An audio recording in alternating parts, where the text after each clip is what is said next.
Hello again, everybody.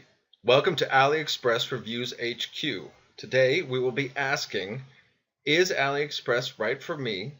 And we will also be going into some of the very important basics of finding a seller with a good reputation and figuring out which shipping option is best for what you are trying to do. The answer to that question is yes, if you are a patient and adventurous shopper who is willing to do their homework and take some risks to save quite a bit of money. AliExpress is basically China's version of eBay. It allows Chinese manufacturers and marketers to reach an international audience. Just like eBay, the seller's reputation is your best method of protection against fraud and other problems associated with dishonest or negligent manufacturers.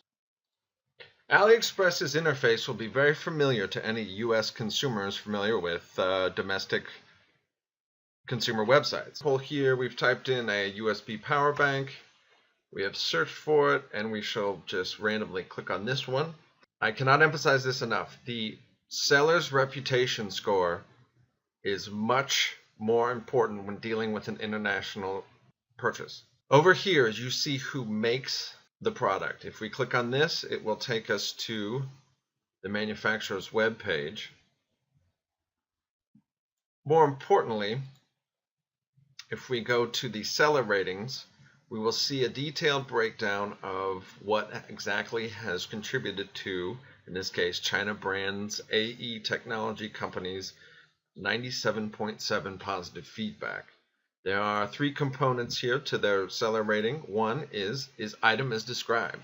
That is the item you purchased that we see over here, what the eventual consumer, the recipient of the item, received. Second, communication. If there's a problem, if there is an event in the shipping or the customs that has happened that the seller is aware of, do they make you aware of it? And thirdly, shipping speed. Shipping speed is a little more complicated than it would be from a U.S. Supplier or seller. There is, as you can see right here, there is two components. One is the amount of time that it takes to get out of the door of the seller. So in this case, it looks like it is 4 days, or at least that's what they promise. And then there is the shipping time, which is 15 to 39 days. That is why AliExpress consumers in most cases must be very patient.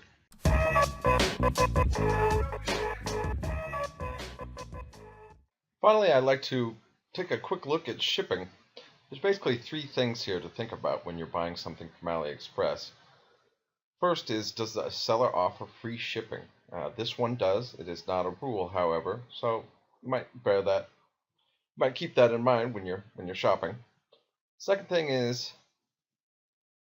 the estimated delivery time. There's two components to this. First is the amount of time it takes for the business to get the item that you purchased out of the warehouse or wherever it comes from.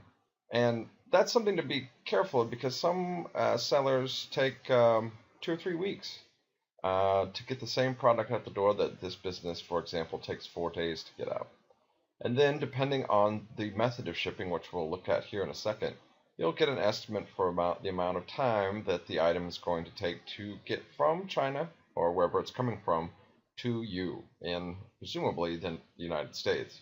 This is a tricky time because it includes customs, which very few people have much control over. The customs does a pretty good job getting things through, especially if you use ePacket or EMS, which I'll talk about here in a second. Once something disappears into the bowels of the customs facilities, it's out of your hand. There's just the shipping methods here. As I said before, I prefer ePacket, which sometimes is free, depending on the seller, and EMS, which is significantly more expensive, but in my experience has the best customs clearance speed and rate of success. I've never had good luck with FedEx or UPS, and both of them are, in this case anyway, exorbitant. Sweden and Swedish Post, Sweden Post and Swiss Post, I should say, are also acceptable methods. though they tend to be slower. That's it, everybody.